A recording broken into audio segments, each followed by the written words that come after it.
जश्न मनाइए।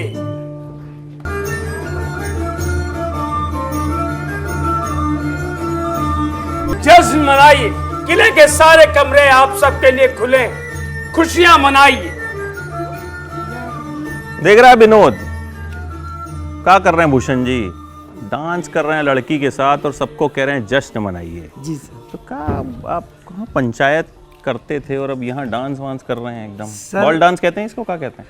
हाँ, इसको कुछ शेक्सपियरियन टाइम का डांस है। अच्छा।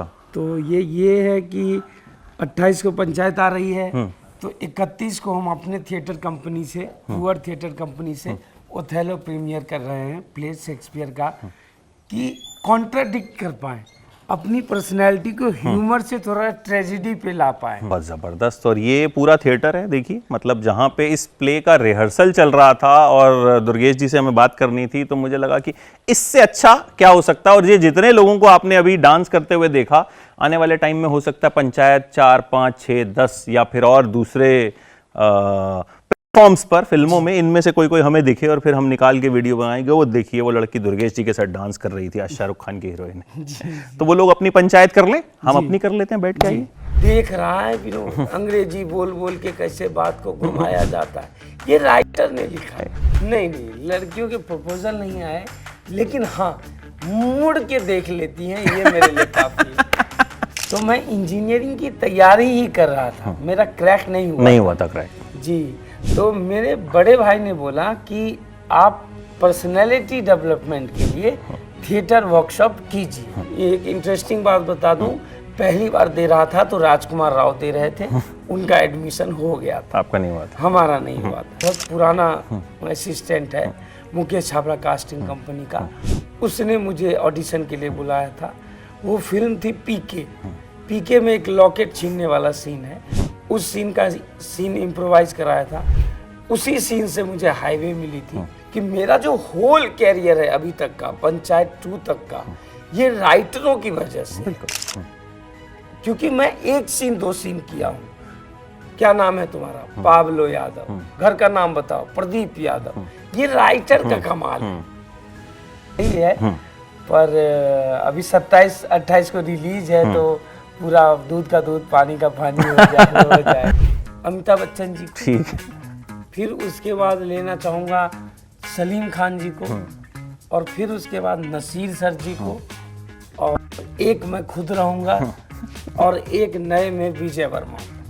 क्या बात है, मतलब आपने बिल्कुल ऐसा पैनल बनाया है। लेकिन हीरोइन नहीं ली आपने? नहीं, हीरोइन नहीं। ऐसा क्यों? नहीं सर, वो लोग समझ जाते हैं, अभी पहले मेल कर ले, बात कर ले। तो सर, सबसे पहले तो विनोद इस बार पंचायत में क्या देखने वाला है? प्रोमो में तो हमने सुन लिया आपका वायरल डायलॉग, एकदम देख रहा है विनोद। तो क्या कुछ देखने वाला है विनोद इस बार? इस बार चुनावी माहौल है, और देश में भी, देश और में पंचायत में भी। तो कहने का मतलब घमासान है दोनों पक्ष के बीच। अब देखते हैं कि ऑडियंस उसको कितना प्यार देती है। तो आप आग में घी डालने का काम करने वाले हैं इस बार? जी, अभी थोड़ा कॉन्ट्रडिक्टरी है। वक्त प्रोमो में तो लग रहा है मुझे कि इस बार जो है खूब देसी घी जो है आप भर भर के डालेंगे। जी, कोशिश तो यही है, पर अभी 27-28 को रिलीज है, तो पूरा दूध का दूध पानी का पानी हो जाए। अच्छा, हम थिएटर में मौजूद हैं, और थिएटर कहीं ना कहीं एक आर्टिस्ट के लिए मंदिर होता है। और थिएटर अगर कोई सीख जाता है तो कहते हैं कि एक्टिंग जो है इसे आ गई। और जितने थिएटर के आर्टिस्ट हैं, कहीं ना कहीं उनका जो एक मुकाम होता है, उनको एक्टर पहले कहा जाता है, स्टार बाद में कहा जाता है। तो थिएटर आपकी जिंदगी में बड़ा अहम रहा। आपने शुरुआत जो है थिएटर से ही की थी। तो शुरुआत किस तरह से हुई थी? कब सोचा कि एक्टिंग करनी है? इंजीनियरिंग आपने पूरी की, छोड़ दी थी? नहीं सर, देखिए, मेरे जीवन में मेरे बड़े भाई का बड़ा बिल्कुल रहा है, योगदान रहा है। तो मैं इंजीनियरिंग की तैयारी ही कर रहा था, मेरा क्रैक नहीं हुआ था क्रैक जी। तो मेरे बड़े भाई ने बोला कि आप पर्सनैलिटी डेवलपमेंट के लिए थिएटर वर्कशॉप कीजिए। हमें कोई एक्टर नहीं बनना था, हमें कोई बड़ा कुछ नहीं करना था, हमें था कि मेरा व्यक्तित्व ऐसा हो जाए कि मैं 4 लोगों के बीच उठ बैठ सकूं, बातचीत कर सकूं। तो इसलिए थिएटर बहुत इंपॉर्टेंट हो जाता है।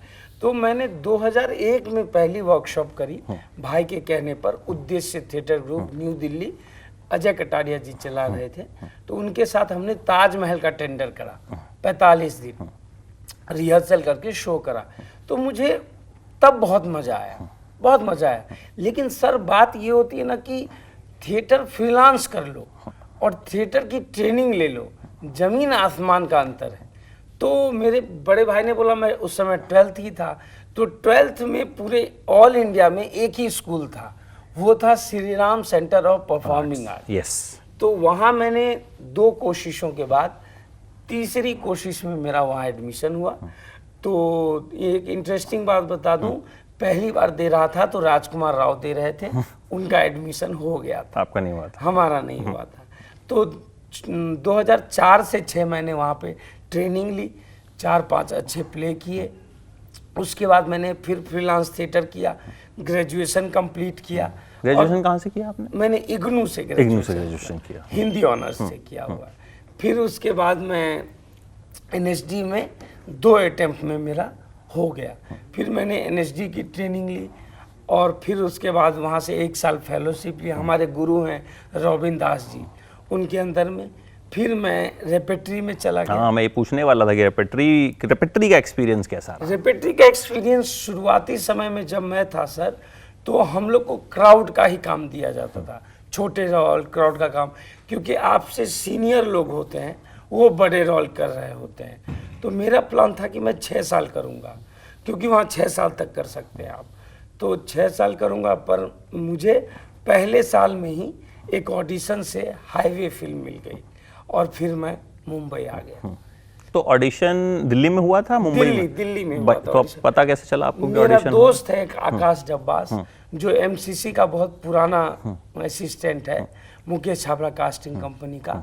उसने मुझे ऑडिशन के लिए बुलाया था। वो फिल्म थी पीके। पीके में एक लॉकेट छीनने वाला सीन है, उस सीन इम्प्रोवाइज कराया था। उसी सीन से मुझे हाईवे मिली थी और हाईवे भी मैंने 45 दिन शूट किया इम्तियाज सर के साथ, आलिया भट्ट और रणदीप हुड्डा जी के साथ, और लोगों ने अप्रिशिएट किया उस काम को भी। फिर मैं बॉम्बे आ गया। तो पंचायत कैसे मिली?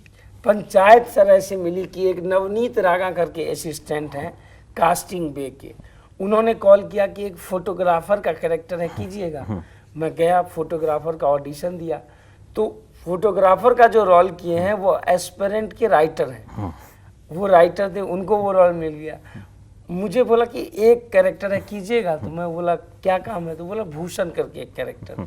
मैंने 1 दिन का शूट किया सर, हवाई जहाज से गया, 2.5 घंटे में शूट किया, आ गया। तो पंचायत का फर्स्ट सीजन में 1 सीन है मेरा जो मैंने किया था। फिर दूसरे सीजन में इस कैरेक्टर को जो बढ़ा दिया गया? दूसरे सीजन में ये 20 दिन शूट किया मैंने। तो ये आपने सोचा था कि, मतलब आपने तो सोचा होगा कि चल ठीक है काम मिल रहा है, आदमी कहता है कि भाई जो काम मिल रहा है ठीक है आने दो, पहले में तो आप करके आ गए, कि वो आपका जो डायलॉग था देख रहा है विनोद इतना पॉपुलर हो जाए, उस वक्त सोचा था? नहीं सर, ये तो मैंने कभी नहीं सोचा था। हम लोग तो बस थिएटर में यही होता है ना कि आप अपनी सीन को ईमानदारी से कर दो, क्योंकि वहाँ बड़े एक्टर भी होते हैं, रघुवीर यादव है, नीना गुप्ता है। आप अपना सीन ईमानदारी से कर दो, बाकी ईश्वर पर छोड़ दो। तो वही किया था मैं। तो खूब मीम्स आपके पास अभी भी आते हैं उसके? जी, अभी भी मीम्स आते हैं। अभी तो मैं आईपीएल में भी गया था कमेंट्री में, तो अब मैं आरसीबी को सपोर्ट कर रहा था, वही जीत गई, तो उसके ऊपर भी मीम्स बहुत। वही जिसमें धोनी ने छक्का मार दिया था, उसी मैच में गए थे जिसमें छक्का, वो कह रहे थे कि छक्का मार दिया इसी वजह से हार गई, नई बॉल मिल गई उनको। अच्छा, ये जो किरदार आपने निभाया, जैसे जावेद साहब का मैंने इंटरव्यू किया, जावेद अख्तर का, तो वो कहते हैं कि यार जब हम पहले डायलॉग लिखते थे ना, कितने आदमी थे, बोले हम ये सोचते ही नहीं थे कि ये डायलॉग है, बोले हमने डायलॉग के तौर पे नहीं लिखा था इसको, लेकिन वही चीजें जो हैं वो उतनी पॉपुलर हो गई। तो एक वो सिंप्लिसिटी वाली बात, हर बार जरूरी नहीं है कि, तो आपको लगता है कि वही चीज पंचायत के साथ भी हुई कि सिंपल सी चीजें? जी, बात ये है सर कि नेचुरलिज्म आया पहले, फिर रियलिज्म आया। बिल्कुल। तो हम कहीं ना कहीं इसमें भटक जाते हैं कभी ना कभी, कि हम एब्सर्डिटी या कुछ भी या हीरोइज्म लार्जर देन लाइफ के सोचने के चक्कर में वो नेचुरल बातें जो हैं, जो गांव में हो रही हैं, भारत तो गांव प्रधान देश है ना, बिल्कुल बिल्कुल। तो गांव में जो बातें हो रही हैं, लोग सटायर कस रहे हैं, लोग आग में घी डाल रहे हैं, वो रियलिज्म चंदन कुमार जी लेकर के आए, जो राइटर हैं पंचायत के। और यही टेस्ट एक रंजीत कपूर करके डायरेक्टर हैं, राइटर भी हैं, एडप्ट बहुत करते हैं, उनकी लेखनी में मिलता है। तो हमने उनके साथ एक प्ले किया हुआ था और अभी हमारी कंपनी भी उनके साथ एक और प्ले कर रही है। तो वो एडप्ट करते हैं बाहर के नाटकों को, उपन्यासों को, कहानियों को, तो उनमें भी वही सुर मिलता है। तो यहाँ ये मेरी तरफ से मुझे लगा कि मेरा जो होल कैरियर है अभी तक का, पंचायत 2 तक का, ये राइटरों की वजह से, बिल्कुल। क्योंकि मैं 1 सीन 2 सीन किया हूँ। क्या नाम है तुम्हारा? पाब्लो यादव। घर का नाम बताओ? प्रदीप यादव। ये राइटर का कमाल है।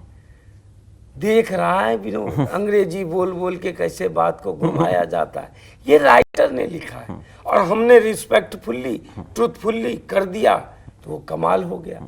हमने कभी नहीं सोचा था कि कमाल करने के लिए एक्टिंग। बिल्कुल बिल्कुल बिल्कुल। वो तो मतलब उस वक्त शायद पता भी नहीं, और आपको पता भी नहीं होता कौन सा सीन पॉपुलर होगा या कौन से सीन का मीम बनेगा। मतलब मुझे लगता है ये कोई एक्टर जज नहीं कर सकता है पहले। अच्छा, जब पंचायत आई उस वक्त पहला सीजन जब आया, एक दौर था ओटीटी का जिसमें वायलेंस और तो बहुत सारी ऐसी चीजें, और ओटीटी को ऐसा प्लेटफॉर्म माना जाता है जहां वायलेंस और सेक्स के बिना चीजें नहीं चलती। कि वेब सीरीज पहले जब सोचते थे वेब सीरीज, भाई सीन वीन तो नहीं आ जाएगा, मम्मी पापा के साथ देख सकते हैं, तो सब मतलब ये दिमाग में आता था। बट पंचायत ऐसी सीरीज आई जो लगा कि गांव की कहानी, अरे ये मतलब इस 2020 में आके कौन गांव की कहानी जो है सुना रहा है। तो ये एक क्या कहूं कि ऐसी हिट हो गई जो शायद सरप्राइज हिट थी कि मतलब मैंने भी नहीं सोचा था। मुझे भी जब पता चला कि पंचायत नाम का शो है यार, पसंद किया जा रहा है, मैंने देखा यार बहुत बढ़िया, बहुत सिंप्लिसिटी से बनाया गया। तो आपको इसका रीजन क्या लगता है कि वो कहाँ उसने लोगों को टच किया? लोगों को टच ये किया कि सर मालगुड़ी डेज करके एक सीरियल बिल्कुल आता था, बिल्कुल, वो भी बहुत अच्छा चलता था, DD1 पे लोग बहुत देखते थे। तो जो डायरेक्टर सर हैं उन्होंने ही कंसेप्ट बनाया कि हम एक प्रयोग करते हैं, मालगुड़ी डेज टाइप का एक आज के टाइम में वेब सीरीज सीरियल बनाते हैं। तो वो जो बीज है वो इतना मजबूत है कि उससे सफलता मिलनी ही मिलनी थी इसको। और दूसरी बात, ऑडियंस है सर, आप काम तो लेके आए। एग्जैक्टली। ऑडियंस हर चीज की है, ऐसा नहीं है कि सेक्स का नहीं है या मारधाड़ का नहीं है, ऑडियंस उसका भी है। पर जो प्रोड्यूसर्स हैं, जो बड़े लोग हैं, वो अगर सिंपल चीज भी बनाएंगे, अभी आप देखिए आमिर खान प्रोडक्शन हाउस की लापता लेडीज, सिंपल स्टोरी कितनी चली है, जितनी थिएटर में चली उतनी ही OTT पे चली और वर्ल्ड में देखा गया। और आप 300 करोड़ 500 करोड़ की फिल्म बना ले, वो नहीं चलती है। तो कंटेंट है तो चलेगा, कंटेंट है तो चलेगा, चाहे वो आप सिंपल तरीके से बनाइए, कॉम्प्लेक्स तरीके से बनाइए, 15 करोड़ के बजट में बनाइए, 500 करोड़ के बजट में बनाइए। तो ये कहीं ना कहीं एक सीख सबके लिए ही है। अच्छा, एक चीज और, एक OTT का जो दौर आया, वो आपको लगता है कहीं ना कहीं ऐसे एक्टर्स जो पहले कभी, मतलब पहले स्टार्स की बात होती थी सिर्फ, इंटरव्यू भी होता था तो हीरो का होगा या हीरोइन का होगा या फिर मान लीजिए विलन का हो जाएगा, ठीक है, वो भी अमरीश पुरी साहब या प्रेम चोपड़ा साहब, मतलब हम कैरेक्टर आर्टिस्ट के बारे में जानते ही नहीं थे कि ये होता क्या है। तो आपको लगता है OTT ने कहीं ना कहीं एक वो जगह जो है वो ओपन कर दी कि एक सीन से भी आदमी देश भर में पॉपुलर हो गया? ये तो है सर। देखिए, सबसे बड़ी चीज है हमारी जनसंख्या 140 करोड़। 140 करोड़ में बहुत लोगों को अलग अलग चीजें पसंद आती हैं। तो उसमें अब ये है हमारी बात कि पसंद किसको किया जा रहा है। पसंद जिसको किया जा रहा है उसका तो इंटरव्यू लीजिएगा ना आप। हाँ बिल्कुल, पसंद जिसको किया जा रहा है उसका इंटरव्यू लोग जानना चाहते हैं, लोग जानना चाहते हैं इस चीज को। तो हम लोग भी वही वाले लोग।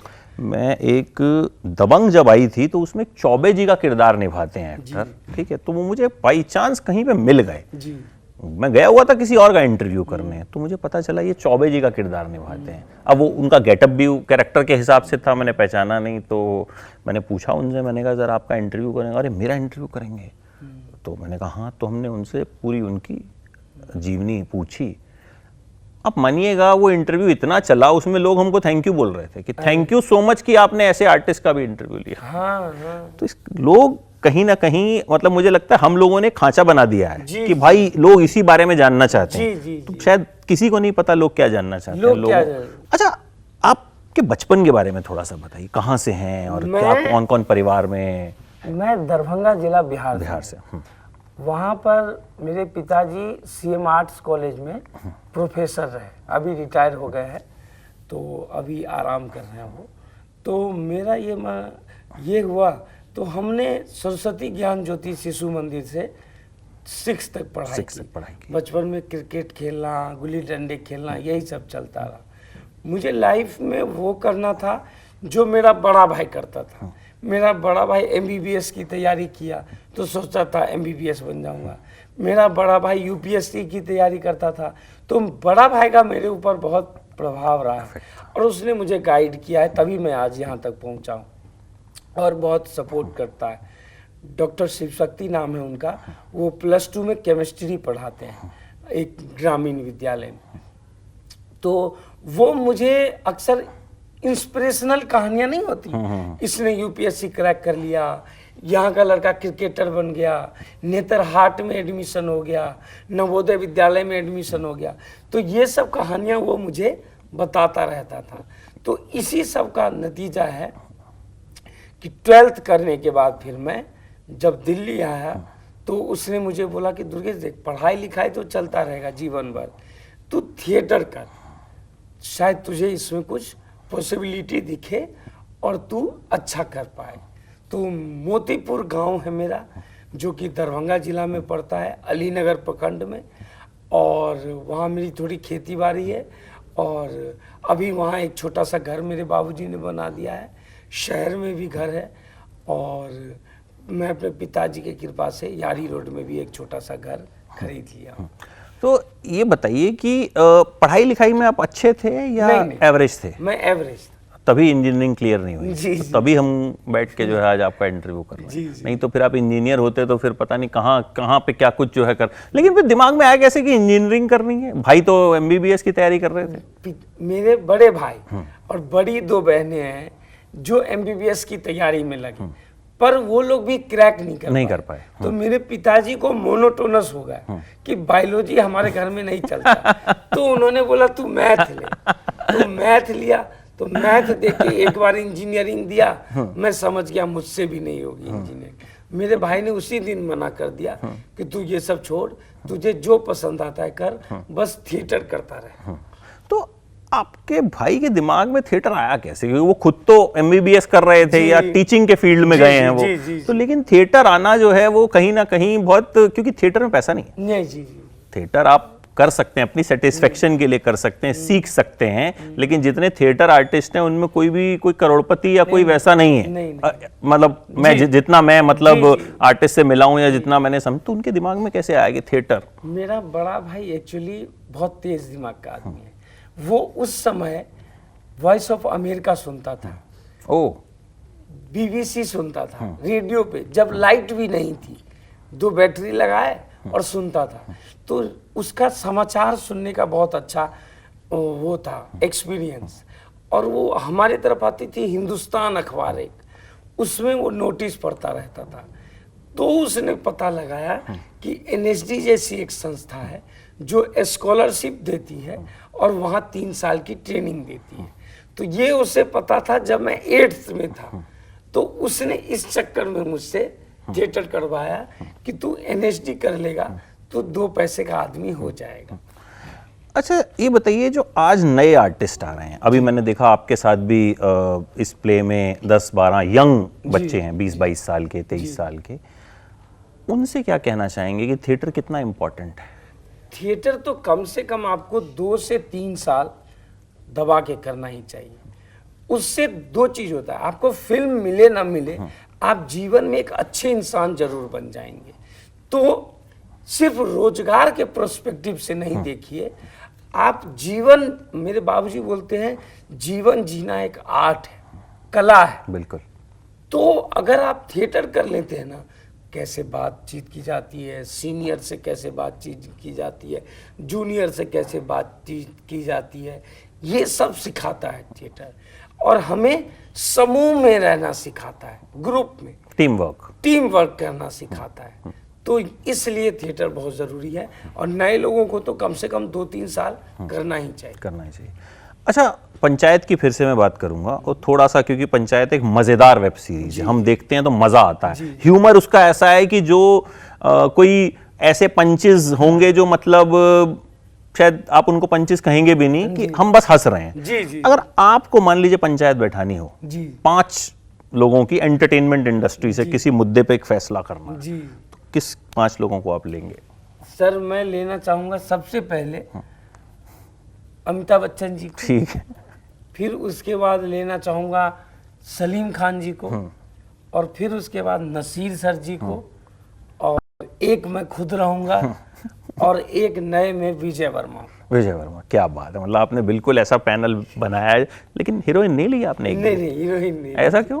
नहीं सर, वो लोग समझ जाते हैं, अभी पहले मेल कर ले, बात कर ले, उसके बाद। अच्छा, ये बताइए, जब ये पॉपुलर हुआ, क्योंकि मीम तो बनाता है जेन जी, जो आजकल की जनरेशन को जेन जी बोला जाता है, कि मतलब, हालांकि मुझे वो जनरेशन समझ में नहीं आती है कि वो मतलब वो क्या ही सोचती है और क्या ही करती है। थोड़ा मुझे लगता है इम्पेशेंट ज़्यादा है। तो कभी ऐसा हुआ कि जब मीम बन गए, पॉपुलर हो गए, लड़कियों वड़कियों के प्रपोजल आए? नहीं, लड़कियों के प्रपोजल नहीं आए, लेकिन हाँ मुड़ के देख लेती हैं, ये मेरे लिए काफी है। तो मुड़ के देख लेते हैं, नहीं काफी है। तो कोई क्रेजी फैन इंसिडेंट टाइप कभी हुआ? बहुत होते हैं। कोई जो याद हो, मतलब क्रेजी का मतलब थोड़ा, ऐसे तो लोग बहुत आते होंगे कि सर आपको देखे, आपको पसंद करते हैं, जो कि मतलब आपको लगाओ भाई ये तो मतलब जरा कुछ अलग ही किस्सा हो गया। जी, जैसे लोग, अभी एक बच्ची आई थी, उसने बोला सर फोटो खिंचानी है, मैंने खिंचाया, फिर उन्होंने बोला कि सर कुछ कॉमेडी करिए ना। तो ये चीज मुझे, मैं कॉमेडी नहीं करता हूँ सर, मैं जेन्युइनली करता हूँ। यस। उससे कॉमेडी निकलती है। तो मुझे ये समझ में नहीं आया कि इसको मैं क्या कॉमेडी करके दूं। वो तो सीन लिखा रहता है जो मैं करता हूँ। वो बेसिकली सर वो रील जनरेशन है ना, तो उसको लगा वो आपके साथ रील बनाएगी और वो डाल देगी और वो वायरल हो जाएगी। तो ये दिक्कत जो है आजकल, मतलब आजकल तो रील बनाने के लिए तो लोग जान दे रहे हैं। और अभी मैं कल ही देख रहा था, एक वो कूद गया पानी में, एक लड़का, सिर्फ रील बनाने के लिए डेथ हो गई उसकी। तो ये तो बहुत मतलब ऐसी चीज आजकल चल रही है कि पुलिस तक पकड़ ले रही है। वो कोई मेट्रो में कर रहा है तो कोई कहीं कर रहा है। तो ये ट्रेंड तो मुझे थोड़ा सा खतरनाक लगता है। भाई बनाना है तो सेफ्टी पहले देखो और बाकी चीजें बाद में। अच्छा, पंचायत के अलावा और क्या कुछ चल रहा है? सर 31 तारीख को आ रही है 1.5 बीघा जमीन जियो पे जी। और महाराजा एक फिल्म अनाउंस हुई है जुनैद खान बिल्कुल जी की। बिल्कुल उसमें आप दिखेंगे। उसमें भी दिखूंगा। फिर से एक रतनपुरा करके एक इंडिपेंडेंट फिल्म है, उसमें भी दिखूंगा। फिर से कर्तव्य करके एक फिल्म आएगी, उसमें भी दिखूंगा। तो कुल मिला के मेरे एक अमीरी करके फिल्म आएगी, उसमें भी दिखूंगा। कुल मिला के मेरे 7 प्रोजेक्ट अभी लाइन जो आने वाले। अच्छा, जब काम मिलना रेगुलर शुरू हुआ, वो हाईवे के बाद शुरू हुआ या पंचायत के बाद शुरू हुआ? ये बीच में कहीं हुआ सर। बीच में कहीं। लॉकडाउन जो था, बोला नहीं चाहिए, बहुत गंदी स्थिति हुई, लेकिन वो मेरे लिए बहुत फायदेमंद वो सर बहुत सारे कलाकारों के लिए वो एक ब्लेसिंग इन डिस्गाइज रहा। आपदा में अवसर जिसे कहते हैं, कि उस वक्त बहुत लोगों को काम मिला। जी। तो उस वक्त, हाँ आप बताइए। उस वक्त जैसे मैंने, एक हमारे निर्देशक है जो मुझे बहुत पसंद करते हैं, आशीष आर शुक्ला, अनदेखी वाले, उन्होंने मुझे लगातार काम दिया। एक निर्देशक हैं जिनकी अभी लेटेस्ट फिल्म आई थी भक्षक, रेड चिली की, बहुत अच्छी पुलकित, वो मुझे पसंद करते हैं। तो इन लोगों के साथ मैं लगातार काम कर रहा था। जार पिक्चर्स है, उनके साथ लगातार काम कर रहा था। और बालाजी के लिए मैं लगातार काम कर रहा था।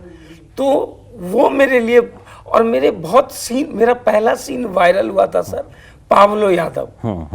फिर एक सीन वायरल हुआ था, 17 साल से दिल्ली में हूँ, गांव छोड़ के आया था कि चार ये करके सिंपल मर्डर सोनी लिव पे आई थी, जीशान आयुब वाली, वो सीन वायरल हुआ। उसमें मैं एक बार टेंडर बना रहता हूँ। तो वो मेरे पिछले किए हुए काम थे जिसका असर शायद पंकज चंदन कुमार जी को दिखा और उन्होंने सेकेंड सीजन में हमारे लिए कुछ लिखा। तो एक सीख इससे ये भी मिलती है कि वायरल होने के लिए जरूरी नहीं है कि ऊट पटांग चीजें ही की जाएं। आप अगर अच्छी एक्टिंग करते हैं, इम्पैक्टफुल डायलॉग्स बोलते हैं तो भी वायरल होता है। तो ये मुझे लगता है बहुत ज़रूरी सीख जो आजकल लोगों को देने की बहुत ज़रूरत है।